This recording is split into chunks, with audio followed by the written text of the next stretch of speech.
Peggy 3.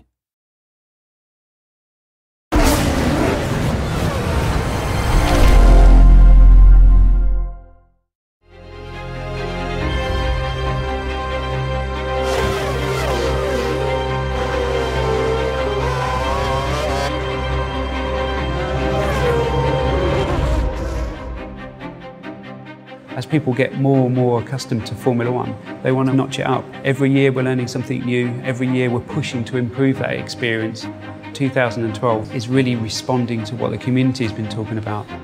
Some of the feedback we had suggested that people only picked up F1 and put it in their machines when they had a solid couple of hours to play. So we wanted to come up with some new game modes, some new challenges that people can put on when they haven't got quite so much time to spend. One of the new modes for 2012 is called Champions Mode, with 6 world champions on the grid this year.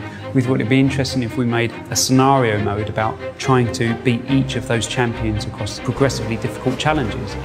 So it's really based around 3, 4, 5 laps of just intense driving. The race is in progress. Can you overtake and defeat this champion driver? This is about trying to replicate that career experience that you had over a number of seasons in our previous games into a kind of condensed format. It's a 10-race season and it's a little bit more sort of arcade-based, so you sort of challenge rival drivers, and if you defeat them a couple of times then you steal their seat and you progress up through the grid. We've spent a lot of time working on new modes, but we also wanted to inject some new ideas into the normal career mode. We've made more of the press clippings and more of the world around Formula One, so you're going to start to see more involvement from team bosses and engineers and key people within the teams themselves. And I think when people have got a nice bit of time and they want a single player experience, you still can't beat that career mode.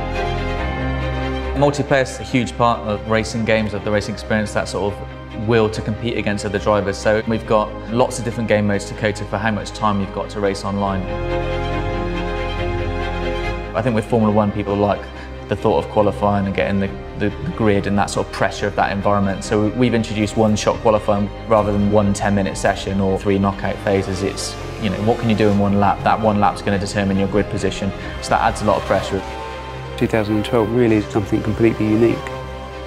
This is about playing Formula One your own way.